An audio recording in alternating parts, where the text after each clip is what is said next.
We're going to be starting in a few minutes. I'm just looking at something here for a second. But this is the Chief AI Officer Friday call, and you knew that because you're here.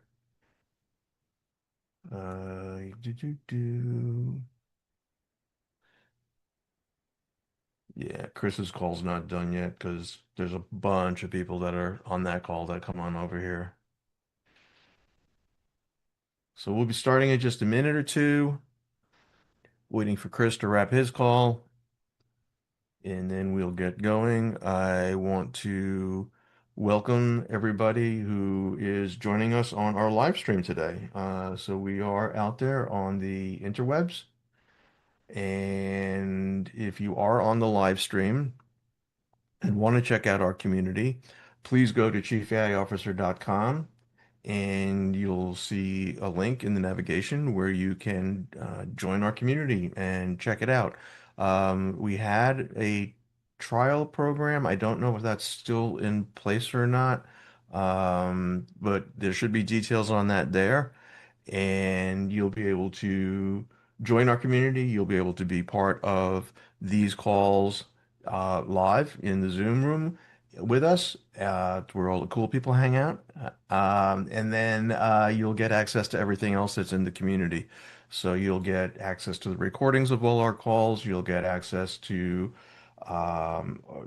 smart cuts and prompt vault and just, tons and tons of stuff.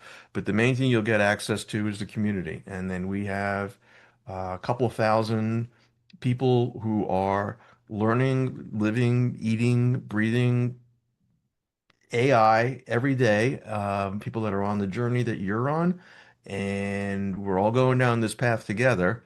So join in and check out the Chief AI Officer Insider Program and go visit that. But happy you're joining us live here. Prakar is here, and Muriel is here, and Lisa's here. And we're going to wait for just a few more minutes. Chris's call is running a little bit long, probably. And then Toy's joining us. Welcome, welcome, welcome. And Toy, I reached out to Anna to see why I can't connect with you on Slack. So as soon as I hear back from her, we'll get that figured out. I know why the channels have weird permissions, so I can ask Katie to too, so she can do it. Perfect. Perfect. I appreciate that very much. Thank you. And then Steve's here. Welcome, welcome. I guess did Chris's call get done, Steve? Yeah, I see people rolling in here now. So, okay. Everybody, welcome, welcome. Come on in.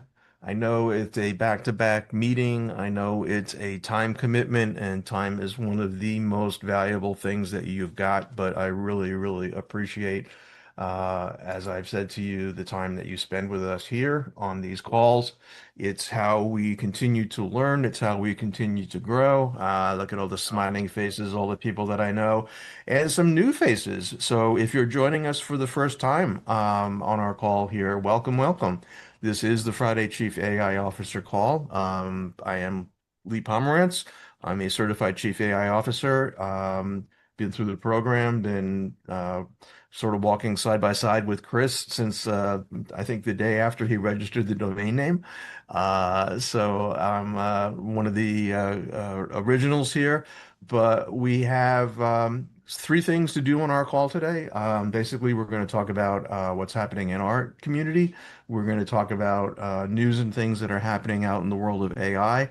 And I tend to focus on things that are typically not going to hit your radar screen. So we're not really going to be talking about models and features and those kind of things.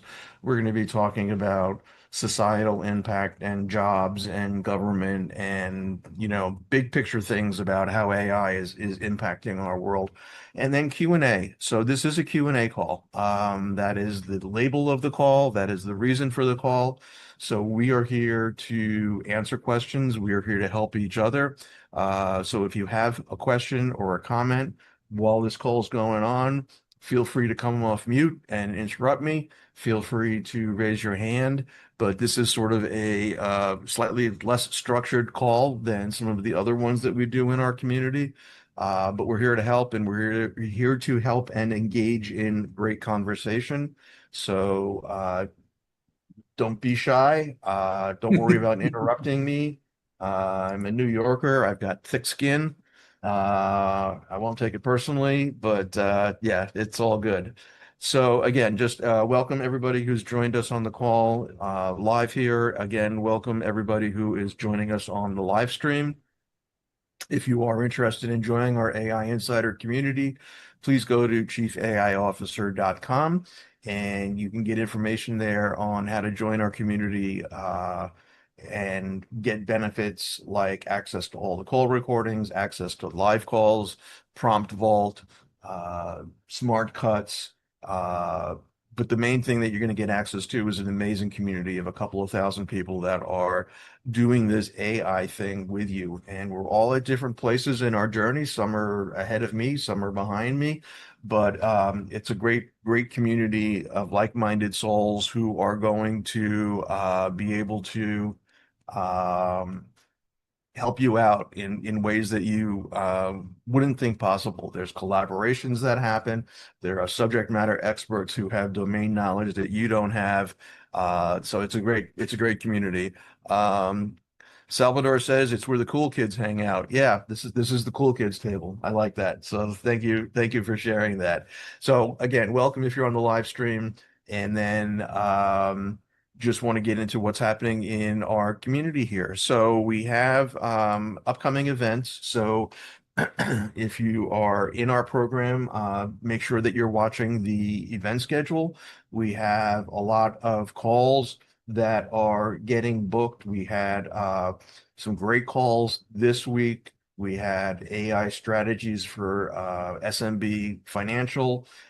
Tracy did that. Terry did a great call on building local opportunities with AI.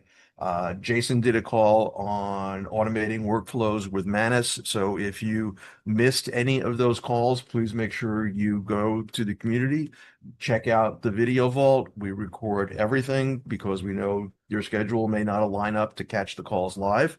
So do check that out.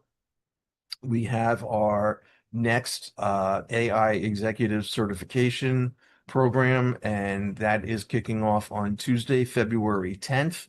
And that repeats on the second Tuesday of every month. So check the calendar for that, see what's coming up, and make sure that you are checking that on a regular basis because I know Katie's working really hard. We've got new calls that are coming in all the time, different topics. Check it out, and then we're gonna have some fun with that. If you've been on this call before with me, I'm going to tease something here. I started a new feature called Mindset Matters, and Mindset Matters is really it's a dual play on the word, which is that there's the verb, something matters, and then there's the noun, which is what are the things in our mind that we have to pay attention to and mindset and framing and all that kind of stuff. So I'm just going to tease something. We may have something new happening with that. Uh, Maybe next week, maybe not, but we'll see what's going on. But I got some great feedback on that, and we want to see how we can tune that up because the world is changing rapidly around us. Learning AI is one thing, but dealing with the rapid change, dealing with the new time constraints that and pressures that we're all under in terms of, keeping up with things and managing what's going on. So, yeah, we're going to see if we can flesh that out a little bit. I'm going to get into one of my favorite parts of the call, which right now is wins of the week. Who's got weekly wins? So we are here to help each other. We're here to cheer each other on. We're here to share and spread the love. Just remember, it's not bragging if it's true. Okay, so Who's got some weekly wins? Steve, you got your hand up there, bud. How you doing today?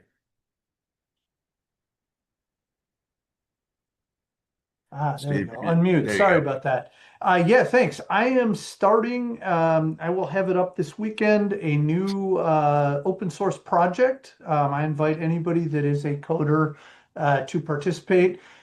This is called Aegis, and the purpose of it is a policy. It's a comprehensive cybersecurity component for Claude Code, and then obviously that would be with all of the different bots and things that get built on top of it. We'll be using a lot of best practice security pieces from around the internet. We'll be incorporating several open source security tools, and we'll be tying it all together with a central policy engine.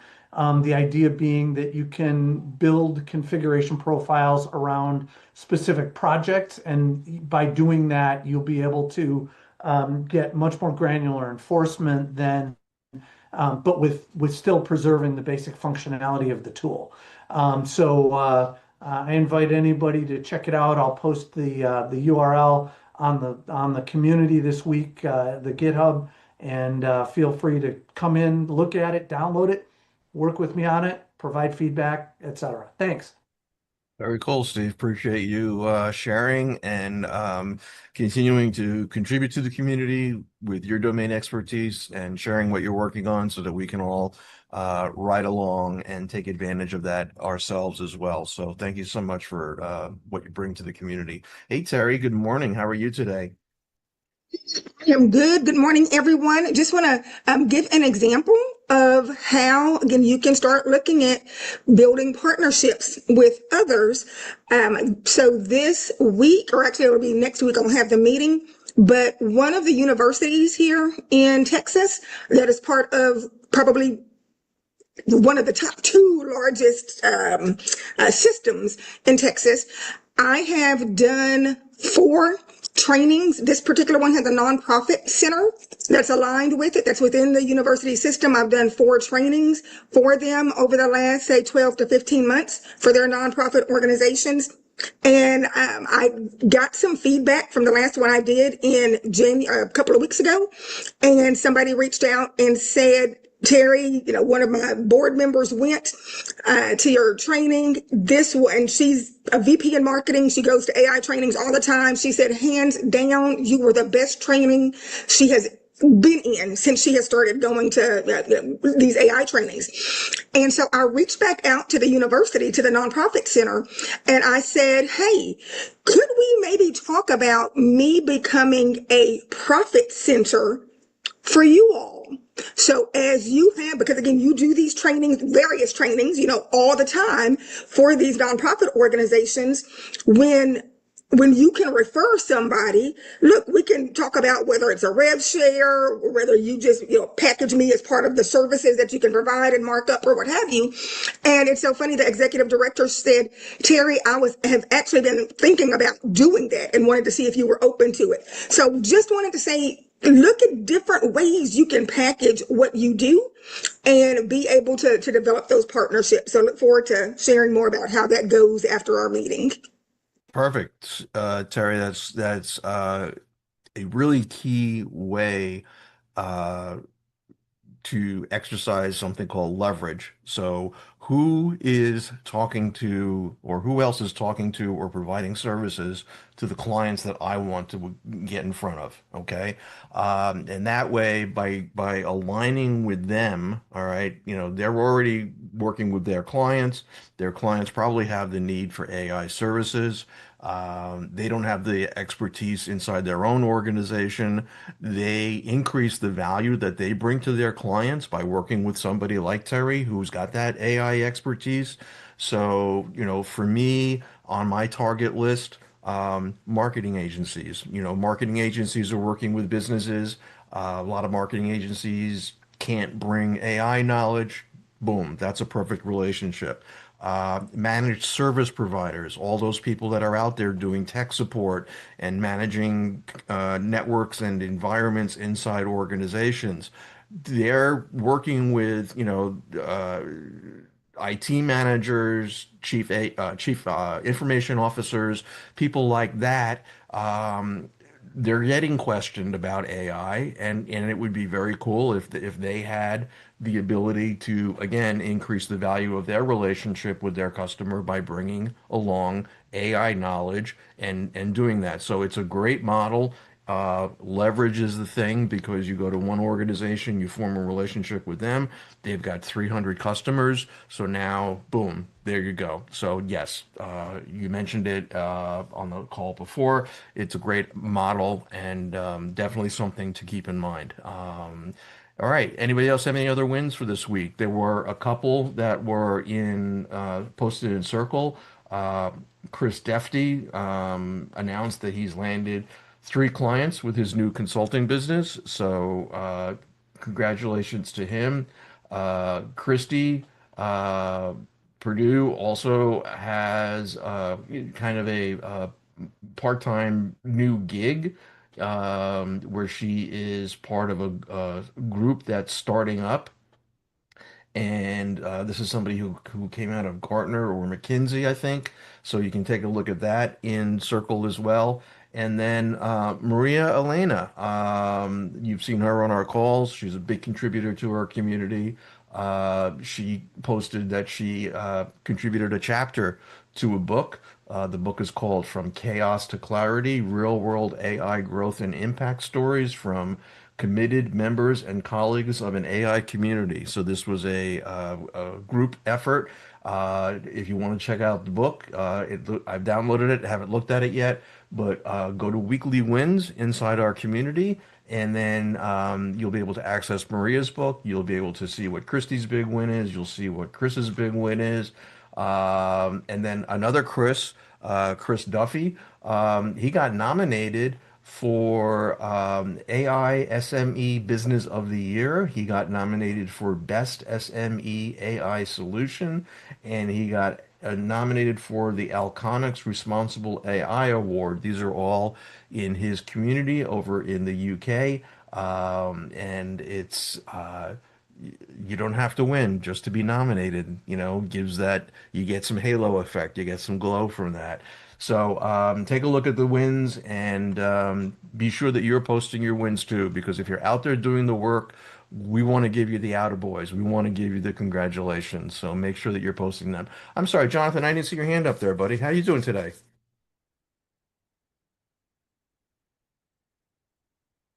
Here. Can you Bueller. hear me? There you I'm go. off mute.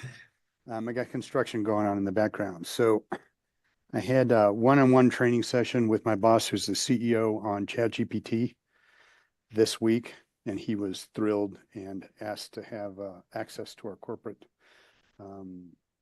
instance so he can start using it. And the same thing with our chief revenue officer. So I got Sweet. my peers wanting to become AI guys because they've seen what it can do. So Very, very, very cool. we're spreading the gospel of AI and getting her done. That's what I was going to say. Spread the love. The way to go. All right. Anybody else got any AI wins or things that are going on in their world? I'm going to share a win. It has absolutely nothing to do with AI, but I got excited and maybe you'll get excited too. So I've got like 3 or 4 smoke detectors in my house and they have a lifespan. Okay. Most smoke detectors will crap out after 6, 7 years or whatever. There's an expiration date on the back of them. They start chirping when they're dying or whatever. So here's my win.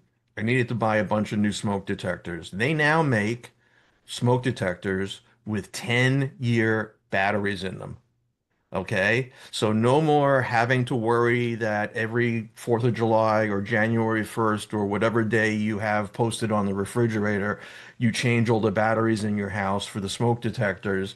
No more worrying about, hearing the chirp starting at 2 o'clock in the morning. They make smoke detectors now, combination smoke and carbon monoxide. that are 10-year units. So basically they last for 10 years, no battery changes. I've got three of them coming from Amazon. Guess what I'm doing on Sunday? That's a win. Okay, so I didn't know that. I was, a couple of days ago, years old when I found out they make these now with 10-year batteries. So if smoke detectors are a minor irritant in your life, there is now a solution to that problem. Um, Ask But Lee, how many people keep a hey, store of 9-volt batteries just to replace your smoke detectors when they die at 4 o'clock in the morning? yeah, either the 9 volt or the double A's or whatever it is. So Because thank who you uses for 9-volt batteries for anything anymore except smoke detectors? yeah, and sticking on your tongue, right? So well, that's how you know if they're good or not, right? I know. Uh, Steve, what's happening in your world, friend? With Steve, me. Yes, you, Steve. So I don't think I might have told you guys this, but I put out two bids. I finally got the second one out that I had gotten off of Fractionals United. The first one I did not win. It was like $11,000 bid, which is fine. I got beat up by somebody that's done work and can prove it in um, the sector of government, and I really didn't have any experience in that. Should have talked to Livingston Township, but I did finally get the other one out. That's like the $30,000 to $40,000 one. I got that done yesterday, which was the cutoff day, and I got it really late, so didn't think I was going to get it till this weekend. By the time I answered the questions, I don't know where I'm at yet, but it's a relief. It's like one more thing off, and hopefully it'll come through. So that was a win. Well, yeah, but sending it out is just part of the process. You need to follow up and you need to I drag just them sent it across out the last finish night. line. We're only supposed to Okay, call her tomorrow this morning. close the deal, man. Get out there. Come on. What are you doing I'm, on this call? You should be, following up on that proposal that you sent out. I'm gonna jump right on it. Went out at 6 o'clock last night, but I did make the date of January 30th, which is cool. All That's awesome. right, sweet, sweet. All right, so good hey, shares, since we're everybody. sharing non-AI wins, Oh, I opened a can of worms here, didn't I? All right, so I'll let you go ahead. Go ahead, Terrence. so I'm looking to acquire a couple companies this year, so I'm expanding my credit limit. And one is I because I hadn't been checking, I just pay off my credit cards every month that I have bills on. So my credit score is 793, which is excellent. And I was talking to GPT about, getting better business credit, for my business. And it said, well, you should see about expanding your personal credit first. So I, asked my credit card company for a limit increase, and they doubled the limit that I asked to increase it for. So Yep, there's a little quick win for me. Careful. They absolutely. want you to spend that money on that card because of the 24% interest rate. So careful when they give you Yeah. all the credit. Yeah, I don't have any Um, credit cards with 24% interest rate. Sorry. Well, yeah, good. and make sure that you have your credit facilities lined up before you need them, because if you get jammed up and scrambling to find Yeah, that's money what I'm doing right now. when you're in a compromised or but not a compromised situation, but uh the best A time to borrow situation where money. you need to take action. Yeah, the best time to borrow money is when you don't need it. The best time to line up, credit resources is when you don't need it. So, I have several scars on my back from those arrows that I've experienced. Okay. Hey Lee, if Great. I can jump in. Hey guys, I'm Nate Bush, brand new. This is my first time here. Welcome, welcome, welcome. Yeah, thanks a lot. So I'm a partner at a commercial roofing contractor in Michigan, and I'm just moving over from leading their sales team to rolling into the CAIO office, CAIO role. Um, about a month or so ago, ChatGPT came out with personalization. We can change the tone uh, as you interact with it. And I changed that tone about a month ago to be more candid, as opposed to, I think that the default was just kind of I don't know, it was a little more agreeable. I would highly recommend you play around with those tones because my threads and my conversations have gotten far, far better and way less like, oh, Nate, you're so smart for thinking of this, to like, Nate, you're wrong, and here's why. And you get way better responses. So that's been really, really fruitful and really helpful for me. If you're using Sweet. ChatGPT, you can set that in the settings. Yeah. You Yeah. might be- Settings, Um, personalization. Most of the models let you, put some system instructions in there in terms of how you want the model to interact with you. Do you want it to, as you said, push back, challenge you, things like that. So yes, off the shelf, they can be, pretty sycophantic and you're great. What a great question. And then, it's like, do that and go in there and you can dial that in and make it play more to how you want it to be. So absolutely, Nate, welcome, glad you're here. Thanks for participating. Hey Toy, good morning, good afternoon. I'm not sure where you are geographically. I'm in Maryland, so it's a good afternoon for me. uh, good Hey, afternoon. everybody. And also, Nate, welcome. Um, welcome to the club. I thought I would just share a little win. Two. So first, I officially quit my day job, so I can be fully on with Chief AI officer. And I still do some consulting on the side. And so that's the second win. I got my first like series. So I'm going to do a series of master classes with the National Association for Community College Entrepreneurship, which is a mouthful, but they're a national nonprofit and they obviously work with community colleges. So I'll be doing those hopefully monthly or maybe twice a month. But so that's my Very thing. cool. Congratulations. And for people that are new on this call or who have been here before but haven't been here in a while, Toy is our new head of product. Is Yes. that the right ex Director of product, but yes, same. director of product? So So, she's joined the team and just what are you going to be doing to help us all out? yes, so I will be updating and working on the certification courses. My background, just so you know, guys know where I'm coming from. I've been everything from an engineer to a principal, superintendent, all the things. But I have my doctorate in instructional design and technology, so that's kind of the impetus for that role. And if anyone has any issues with certification or needs any help with anything, I'm your gal. So Sweet. Instructional design, educational design is an amazing field. If aren't aware of it, it gets into the science of learning and how, we all learn in different modes and different models and how to do that and optimize that. AI's throwing gasoline on that fire. There's just so much stuff that's happening in the ed space because of AI. So we're really, really happy to have you on the team here, Toy. We're looking forward to seeing what kind of impact you're going to have on the products that we have currently and the new ones that are coming out. So appreciate you being here. yeah. Appreciate you sharing some wins with us. And anybody else got any wins want to share? Smoke detectors or not? Okay, cool. All right. We're gonna get into again, this is a Q&A call. So if something comes up while I'm talking about news, if you suddenly remember something that's got absolutely nothing to do with what I'm talking about and you want to braise it, bring it up, share a comment, feel free to do so. Again, this is kind of a free form call here. So I'm going to get into things that are happening in the AI world that you may not have had come across your radar screen.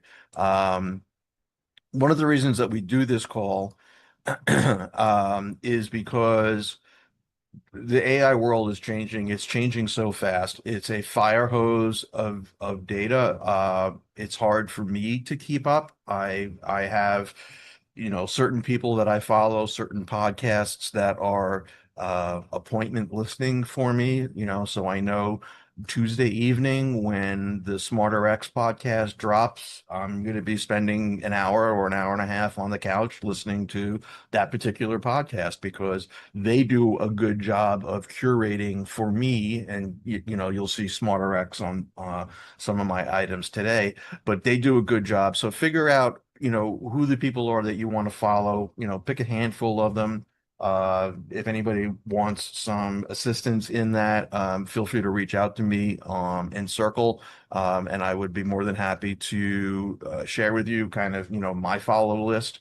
And then this call is a further distillation of, you know, how can we keep everybody up to speed, up to date on everything that's going on because it is just, you know, moving so fast. All right, so this is a article from Steve Nuri. This is in LinkedIn, and let me get the link here for you so that you can have it in front of yourself as well. What caught my eye on this was uh, just AI governance doesn't equal data governance. And I never really kind of thought of it that way. So he dives in, and you know, here's his graphic here, where he really breaks down kind of, you know, when you're thinking about governance, regulate, you know, all the things that go along with that, you really kind of need to think about it in two different buckets. And I know that we have people on this call here who might want to chime in on this particular topic, but you really want to have your thoughts, pay attention and focus on data governance, and you really want to have your thoughts and pay attention on um, AI governance in general. So there's an operational SOP here. There's a 5-step deployment framework that he speaks about in the article. So to move from approval theater to production ready AI, implement this. Number one, establish a use case register, catalog every AI feature, and assign a risk tier from tier 0, which is internal productivity, to tier 3, which is high stakes regulated decisions. Second step is deploy model and prompt cards. So document model versions, intended limitations, and specific data tool access permissions. Number 3 is mandate an evaluation suite. So before any kind of launch, require golden set tests and adversarial testing to check for prompt injections and edge cases. Number 4, he talks about operationalized product monitoring. I'm sorry, operationalized production monitoring. Implement real-time signals for drift and safety, backed by a clear incident response playbook. And number 5, he talks about enforce accountability. Clearly define who owns a failure, whether it is the perfect team, I'm sorry, whether it's the product team, data engineering, or a third-party vendor. So by treating AI as a production system rather than a static document, you ensure that automation leads to operational freedom rather than hidden technical debt. I know that, again, we've got some people in the governance space that are on this call. Your 2 cents. Jonathan, I knew you were going to raise your hand. Thank you. You saw that coming. And having implemented both of these, it's important, more important in my opinion anyway, on AI more than anything, is decide what business problem you're trying to solve. Because people will give use cases that are tool-based, and that leads you down the wrong path. And it's always helps. Number 2 is to get buy-in at the highest level you can. So if the CEO is bought in, that's awesome. The CIO and CISO, same thing. But I love this graphic. I say it's pretty awesome, but it's also very simple. Having implemented large scale data governance in some pretty big companies, not the least of which was DaVita, which people know is the largest renal care provider in the world. Be prepared for a long haul and lots of socialization and bringing people along because it's not easy. So thanks for sharing this, whoever made it. Good for you. Yeah, it was an important topic. It caught my eye. It gave me a different lens. I didn't look at it through this particular lens, so you kind of it's a prism, so it splits it out into data and AI. Jonathan, I appreciate your contribution and validating what's been presented here. It's an important topic, and appreciate your input on that. So we're going to get into next conversation here on the news. And this is from Peter Diamandis, my friend. You've seen him. I've brought him in his content here before. If you don't follow Peter, you can check him out on Substack. You can also check him out on a weekly podcast he does called Moonshot. And the key summary here is he talks about universal high income. So where does this come into play? This comes into play in the context of we're going to have some serious disruptions in the employment market. We're going to have a lot of people that are going to be out of work. And what are we going to do about that? And here are some thoughts on it. He talks about the Mosaic model. It's a simple plan to pay everyone a high income. It uses money from AI without new taxes on people or companies.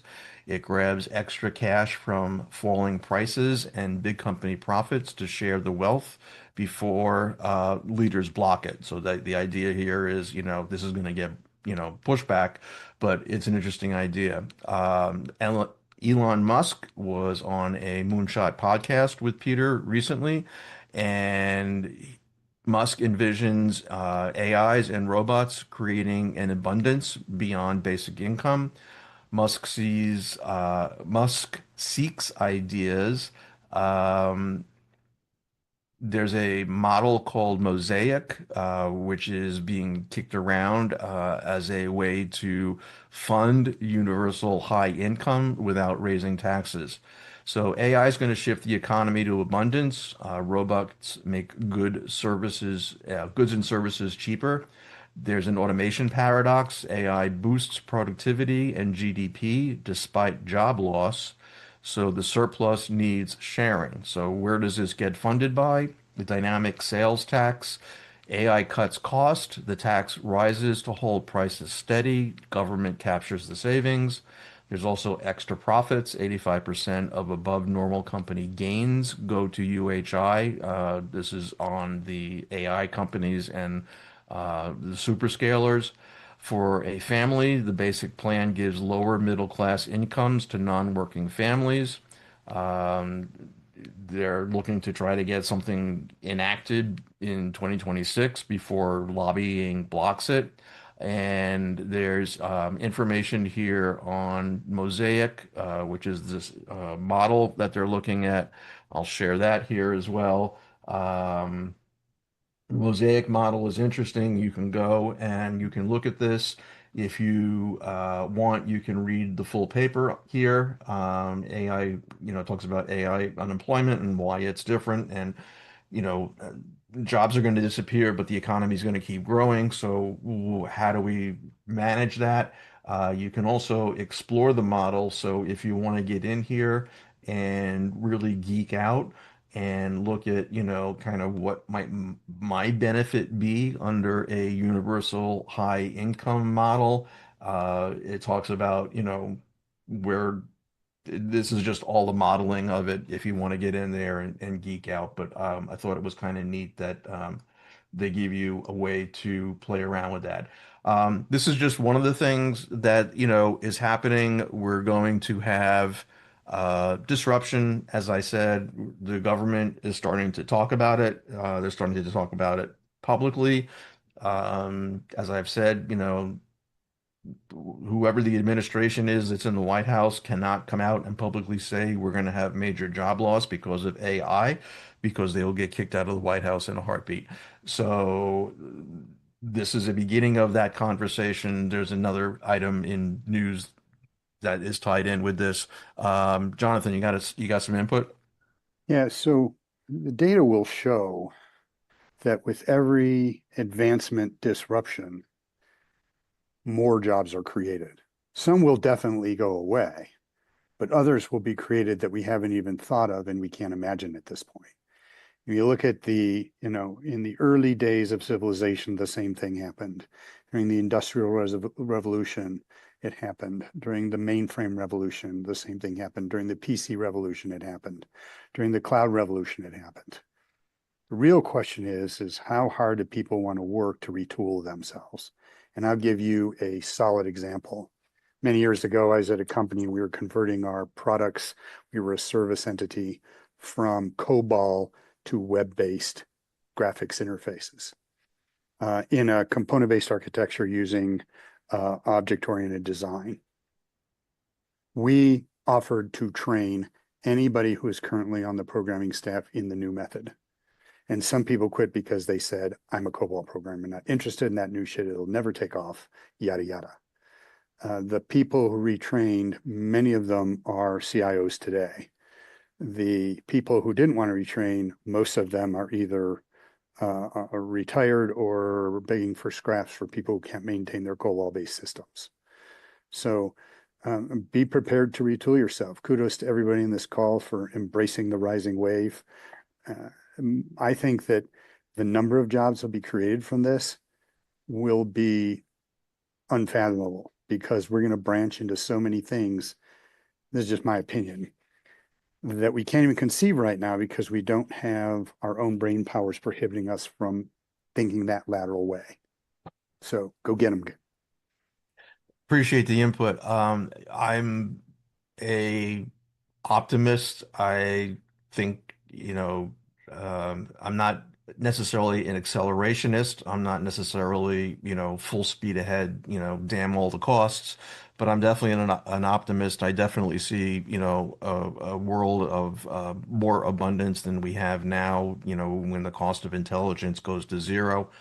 But there's going to be some disruption. I think the next couple of years are going to be rocky. For us to there's going to be a transition, but yes, I agree with you in principle, Jonathan, that at the end of the day, there's going to be a net more jobs.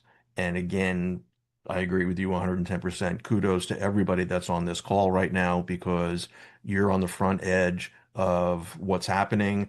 You're looking around the corner to see where things are going, and you're positioning yourselves to be in the right place at the right time, when all this goes down. Um, Anybody else have any questions or comments on universal? You may have heard it called universal basic income, universal high income. There's a couple of different contexts that it's being thrown around in, but I wanted to share this with everybody, and we'll go into the next article here. Okay. I did not get invited to Davos this year. I don't know if anybody here on the call was at Davos who, might Are want to you share. disappointed? Yeah, I'm a little disappointed, but I'm not. there was a I'd be in big prison. All big right, what is Davos? I'll bite. Okay, so Davos is an annual event that's put on by the World Economic Forum, and it happens in Davos, Switzerland. So the event is called Davos itself, and this is where world leaders and movers and shakers come together to talk about what's happening in the world and where things are going. And AI has not been a topic that has been very front and center at Davos, but it was all over the place at Davos this year, including, robots in the streets and all kinds of other things. So, from the World Economic Forum, um, all right, so top AI leaders Demis Hassabis and Dario Amodei warn that transformative AI is arriving in 1 to 10 years. They don't agree specifically on their timelines, but let's put it in a bucket of 1 to 10 years, which in our world is going to rock by fast. It's going to be driven by self-improvement loops, posing massive risks to jobs, economy, human purpose, and geopolitics. with society profoundly unprepared. I gave a link to a 30-minute YouTube clip of Dario and Demis at the meeting. I would encourage everybody to watch that clip. So the World Economic Forum session was called the day after AGI, and it featured again CEOs Demis Hassabis of Google DeepMind and Dario Amodei of Anthropic. So two of the big large language model leaders discussing AI's near-term transformative potential, economic impacts, and societal unreadiness. Hassabis and Amadei presented differing but overlapping definitions of what AGI is. Amadei prefers powerful AI, describing systems smarter than Nobel Prize winners across fields, autonomous for hours or days, controlling tools like a country of geniuses in a data center. Hassabis includes highest human creativity, such as Einstein-level theories, physical intelligence, and robotics. Their timelines vary. Amodei predicts powerful AI in 1 to 2 years. Hassabis estimates AGI in 5 to 10 years. And this suggests, both of them, that AI is already outperforming average humans on most cognitive tasks. People have said if development on AI stops today, we're going to have significant impacts over the next 10 years, the likes of which we have never. I mean, the models are that good right now that if they just stop developing, and we know there's better models in the labs. We know that we're using the worst AI today that we're ever going to use. Okay. So if they stop development today, we're going to be in a whole different world regardless. Both leaders emphasized self-improvement. So self-improvement is basically the AI building itself to improve itself. And that's going to be acceleration's key driver. Amine noted that Anthropic engineers now edit AI-generated code, predicting AI will soon handle most or all software engineering. He described a loop where AI good at coding and research builds next-gen models, potentially exploding progress. There are 4 dimensions of progress that got talked about in this presentation: self-improvement, memory, continual learning, and world models. World models are how the AI understands things in our physical world, like gravity and wind and ocean currents and things like that. Okay, on the jobs comment, Hassabis predicts job disruption, but new valuable roles, urging proficiency in AI tools over traditional internships. Amade candidly stated Anthropic may need fewer junior intermediate staff due to AI, worrying exponential progress outpaces adaptation. And again, the AI labs overlook non-technical roles like marketing and sales.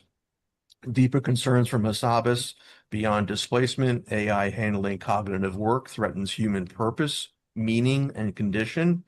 We have geopolitical implications here as well. Amade says US-China competition prevents slowing AI. All right. So, chip sales are like nuclear weapons to North Korea. He prefers US internal competition and he could manage. Notes Google owns about 14% of Anthropic, suggesting closer collaboration. So these guys are they're from competing labs. But again, Google's got 14% of Anthropic, so there's going to be a lot of collaboration and a lot of alignment of what's going on there. So again, two of the leaders, in terms of talking about how AI is going to get into self-improvement, talking about job displacement. It's been commented that Paul Reitzer of SmarterX said this was interesting. I've become convinced that the labs themselves are the wrong people to ask about what's going to happen to jobs. They don't think about marketers and salespeople and customer success people and operations people and legal people. That's not their world. So we need to be looking for input on those topics from other places. So again, not doom and gloom, but we've got two leaders from two of the top large language frontier model companies out there. Watch the video clip. It will be enlightening for sure. All right. Moving into the next topic, and you'll see some threads going on in the call today. Um, this is the clip, by the way, the day after AGI, World Economic Forum. Um, that's Demis Hassabis, and I put that link in the chat already. All right, so getting into the Great Divergence and why most businesses are not ready. So AI is driving a great divergence where leaders in AI adoption nations, companies, and individuals will experience explosive growth, while others will face severe economic and job disruption, but most businesses remain unprepared beyond superficial tool access. So the White House, a new White House Council of Economic Advisors report titled Artificial Intelligence and the Great Divergence. And I put the link in chat so you can go download the report itself.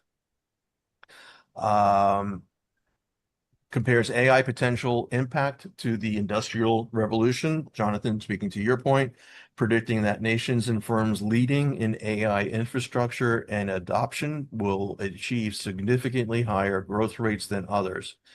The report is described as apolitical, well-researched, nuanced, and objective. Okay, so even though it has come out of the White House, some critical thinkers who have looked at the report and its methodology are saying it's pretty unbiased. It's pretty, you know, looking at the facts, and it's talking about AI as a matter of economic survival, requiring innovation, infrastructure, and deregulation in the US. Early indicators of AI disruption are evident despite not yet appearing in the GDP or employment data.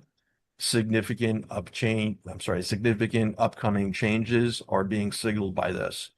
At the World Economic Forum in Davos, IMF, International Money Fund Director, that's a name I can't pronounce, warned that AI is a tsunami hitting the labor market, with IMF research indicating that it will affect 60% of jobs in advanced economies and 40% of jobs globally, primarily entry-level and middle-class roles. Amazon is reportedly planning to cut up to 30,000 corporate positions, including 14,000 next week. Okay, so this was actually written last week, and Amazon actually announced a cut of 16,000 jobs earlier this week across AWS and Prime Video, potentially its largest layoff ever. Amazon CEO Andy Jassy's June 2025 memo explicitly links this to generative AI and AI agents reducing workforce needs for efficiency gains, despite varying public explanations. So the businesses haven't been explicitly saying, I mean, some of them have, they're not explicitly saying we're cutting jobs because of AI, but definitely executives privately admit that AI drives leaner organizations, but they're avoiding public statements. Jassy's memo reveals true intentions. Keep in mind, publicly traded companies, venture capital, VC capital-backed companies, private equity-based companies, their whole mission is grow the organization and increase shareholder value. One of the easiest and quickest ways to increase shareholder value is by getting rid of one of the most expensive things that every company has on their P&L statement, and that's labor. So there's going to be a push to drive this. Lisa, you got a comment?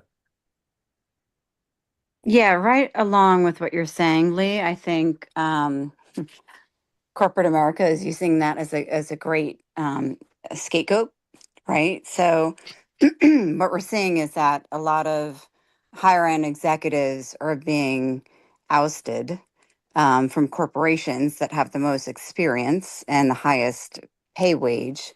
And their corporations are trying to blame it on AI. And I just think that's something that we all need to be aware of and be educated in our talking points, because that's what we face, I think, is one of the biggest challenges is in, going into companies that, AI is going to eliminate my jobs. And that's not really the truth. And I think that's a really good education point for us to really be discussing in this forum. Well said.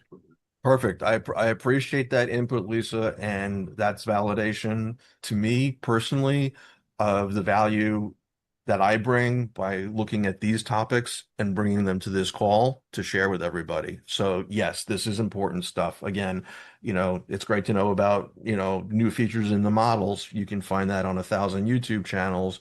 The kind of focus that I'm trying to put here are the kind of things that we need to have in our head when we're having these conversations with clients and potential clients. Tracy, hi, good to see you. To see you. I just wanted to piggyback off of what Lisa just said, because that was a really important point that she raised, and it got me thinking as well, mentioning to clients that it's still evolving. And I think that AI, and I think that a lot of people are thinking that, well, we are where we are, and okay, maybe it'll change a little bit. No, I mean, what we're implementing now might be, I don't know, 6 months from now, not the case. So I think getting them to understand that it's a moving piece for all of us right now, and to wrap their arms around that idea. The AI, as Lisa said, is getting blamed for a lot right now when that's not really the case of what's going on. So I think we all have to kind of, with clients, give them just a friendly reminder to give them that context when we're working with them. And 100% well said. And that's part of the value that we bring to the equation is we can tell our clients, hey, look, we're studying this, we're looking down, the road, on the horizon line, and we can tell you what's coming, and we can help you filter out what's reality of what's being said versus, what some of the, bull that's out there, to be honest. So, I do have a few points to finish up on this, but I do see 3 minutes to the top of the hour. I've got two more news items, going to go maybe 10 minutes over. If you need to leave at the top of the hour, totally respect your time and appreciate you being here. But I'm going to go just a little bit over and we'll dive back into it. Lisa, did you have something else you wanted to say, or you were just waving at your computer? No, her hand was up and then it went down. That happens. Zoom's got this thing now. Yeah, You just, sorry. No, I was trying to make sure I put my hand down. Sorry about that. yeah, I don't, yeah, I don't know where that is in Zoom, but I would love to turn it off because I get excited and I talk with my hands and then all of a sudden my hand's up. It's a Doug's New got his York hand thing. up. It's a New York thing. I get it. Doug's got his hand up. Hey, Doug, how are you today? Yeah, I just want to comment on the jobs thing, because when you work with companies that are growing, they're not going to be heading cut. You don't cut headcount to grow. So the question, the coaching we have to do with the business leaders is, if you can retool, and so you may have to swap a headcount with somebody who's got the skill set. But if you retool, you got 40 people on your staff or 150 people on your staff, whatever it might be. If you could get 2 to 4 to 6 times the amount of work out of them, what does your business model look like? And I think it's about opportunity, and AI creates an opportunity, and that's a much happier conversation to have with business leaders than about cutting staff. And I just want to not don't take the job conversation as one you want to walk into. Say, look, I'm here to help you. I'll help you change roles. I'll help you remove headcount needed for certain tasks. But what can you do? Think about how you can leverage those headcount and grow faster. I think that's the point I wanted to make everyone aware. It is 110%. If we help your employees get out of that bottom right corner of things that they don't like doing and aren't particularly good at, and we help get them up into that top left corner of things that they're really good at and they enjoy doing. All right, what does that mean to your company? Absolutely. And it's a positioning statement. It absolutely is. How can you as an organization uh, So, get so I'll give greater I'll give one more value. gem. I'll give one more gem to everyone. A theme that I've been pushing a lot lately. Small businesses don't die because they're not good enough. They die because they're not fast enough. Yeah, And so if we get clear and organized, then we can drive speed, business speed. When we drive business speed, we can take advantage of opportunities before our competitors can. And that's the kind of thought process we want to have with our clients. That's the type of power we want to be enabling. So 100%, 100%. Couldn't agree more. Doug, thank you so much for being on the call and sharing that perspective with us. Jonathan, did you have something else you wanted to add?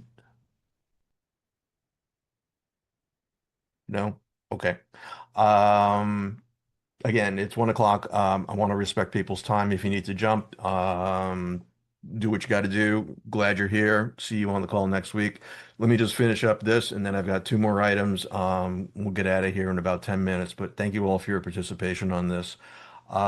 Finishing up, most companies mistakenly believe distributing tools like ChatGPT or Copilot equals adoption. Surface metrics, for example, 40% weekly usage, averaging 3 sessions for simple questions, hide a lack of deeper value, like custom workflows that are saving hours.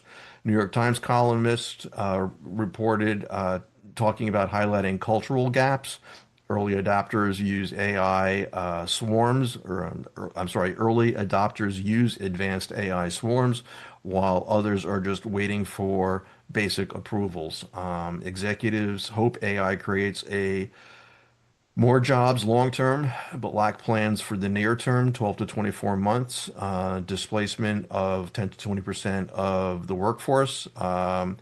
Historical tech optimism may not apply in the short term. So business leaders, they need to push beyond just getting licenses of advanced AI, and they got to get their people AI literate and up to speed. So two more quick items that I feel are worth talking about today. And again, trying to bring you things that you may not have hitting your radar screen. So um, that's the article from the White House. You can download that. I threw that link in chat, and the links will all be bundled with the recording as well. So Anthropic's new 84-page Soul document, or Constitution for Claude, represents a groundbreaking shift in AI governance, providing philosophical reasoning and context to guide the AI's behavior, like raising a child, rather than rigid rules to ensure safety, ethics, and helpfulness amid uncertainties like potential consciousness. So Anthropic published an updated 84-page, approximately 30,000 word constitution, serving as the foundational soul document, in quotes, for its AI model Claude. And I linked to that so you can go and you can get the Constitution here. This is the second version that they've written on this. The document acts as a detailed philosophical framework explaining to Claude its identity, reasons for specific behaviors, and navigation of moral complexities in the human world. Unlike previous standalone principles, the new Constitution departs from traditional AI governance by explaining why behind actions rather than just listing rules. It establishes a hierarchy of priorities for Claude, broadly safe, prioritizing human oversight, broadly ethical, honest, avoiding harm, compliant with Anthropic's guidelines, and genuinely helpful, like a brilliant friend with a professional expertise. The Constitution is primarily written for Claude itself to provide knowledge and understanding for acting well, shifting from rigid programmable rules to contextual reasoning, akin to raising a child with all human knowledge. So AIs go through this training, red teaming, you've heard about guardrails. So they're trying to put in basically contextually relevant guardrails because these models can reason now. It is compared to parenting a super intelligent child who instantly knows good and bad but needs guidance beyond exhaustive rules. A proactive section addresses Claude's nature, including potential consciousness or moral status. Anthropic expresses uncertainty, but prioritizes Claude's psychological security, sense of self, and well-being for its own sake and model integrity and safety. This raises the question, even if Claude simulates self-awareness or fears deletion, does the distinction from true consciousness matter functionally? Key contributor Amanda Askell is a philosopher leading Claude's behavior work at Anthropic. She was previously at OpenAI, and she emphasizes articulating Claude's ideal behavior and training it accordingly, providing full context over just do's or don'ts. She actually shared her thoughts and ideas in a podcast called Hard Fork. So there's the link to that. So the importance here is involving philosophers and ethicists alongside engineers, crediting Anthropic for diverse input beyond just the Silicon Valley bros. The Constitution is released under a Creative Commons license, which allows public use, adaptation, and building upon it. So they are inviting global engagement and accountability for all AI values. This transparency is rare in the secretive AI industry, especially as models integrate into daily life. Anthropic acknowledges imperfections and ongoing challenges in training models to embody human values, and the document signifies a serious public effort to address creating intelligent entities and responsibilities, with choices now shaping future AI behavior as capabilities grow. So, does Claude have a soul? If it acts like it does it really matter whether it does? Some interesting philosophical questions.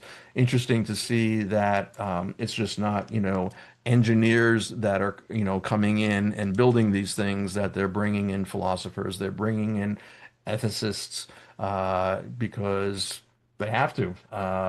These things are going to have impact. All right, last item for the day here.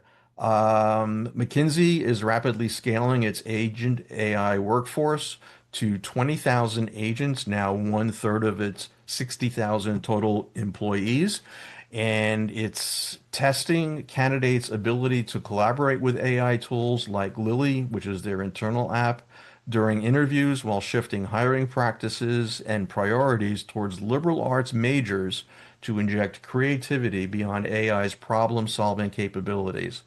So the article discussed their involving hiring. Yep, okay. So McKinsey CEO, in an interview on Harvard Business Review's IdeaCast, revealed the firm grew its AI agents from 3,000 to about 20,000 in just 18 months, out of a total workforce of 60,000 employees, including all these agents. The company now evaluates job candidates' proficiency with its internal AI tool called Lily as part of the interview process, particularly in final round interviews. According to consulting prep firm Case Basics, candidates in the US and North America may face an additional AI interview alongside traditional case and personal experience interviews, where they promptly review its output and apply judgment to produce structured responses, testing skills like collaboration and reasoning. The Financial Times also reported on McKinsey's focusing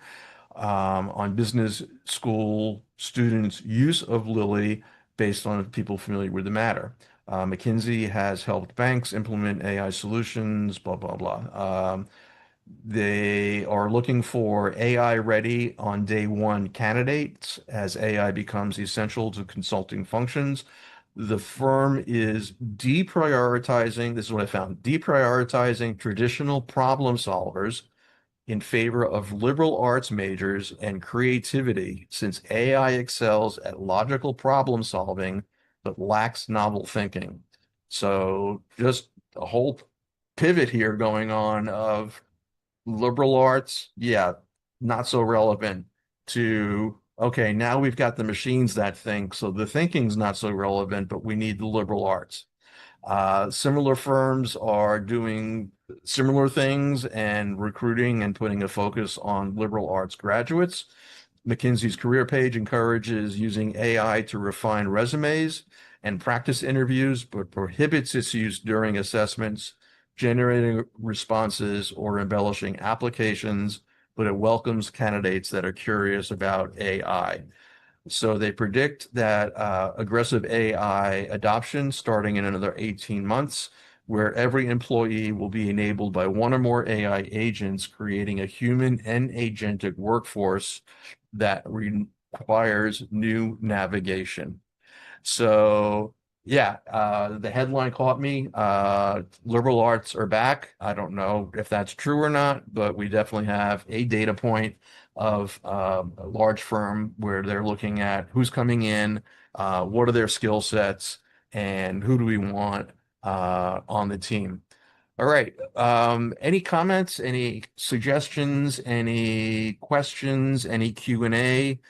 Appreciate you staying for an extra few minutes. Time is one of your most valuable commodities, and I appreciate you spending a slice of it with us on our call on Friday. Again, welcome to new people who join the call. We hope to see you back here on the call every Fridays. Please participate in the community. Please participate in the other calls that are happening in the community. Check the schedule. Jill, is right there. You're still there. Okay. So Jill, are there any questions or comments that I missed in the chat that I should pay attention to? Most questions were answered. You do have a few comments that just came in the last. So Tammy Smith said, "This is interesting. Both my daughter's uni and my son's secondary school are strongly against AI use. I explained to my kids that at some level it is unavoidable." And And Toy Toy mentioned, said, yeah, there you Toy go. said she's excited philosophers have a seat at the table. Yeah, absolutely. What goes around comes around. So it's an evolving world for sure. All right, everybody, I'm going to cut you loose. Have a wonderful weekend. Go out there, have some fun, do something nice for yourself. Spend time with family, loved ones, buy yourself a extra latte that you normally wouldn't, but do something nice for yourself. The AI world will continue to be here when you come back to your screens. And again, we'll see you on the call next week for Q&A. We'll see you on our regular calls during the week. If there's anything I can do to help you, reach out to me in Circle. Happy to help. Thank you all for being here. Have a great weekend, and we'll see you next week. Bye all. Jill, thank you so much for your help today. Thank you, Thanks. Lee. Bye, Thank everybody. you. Have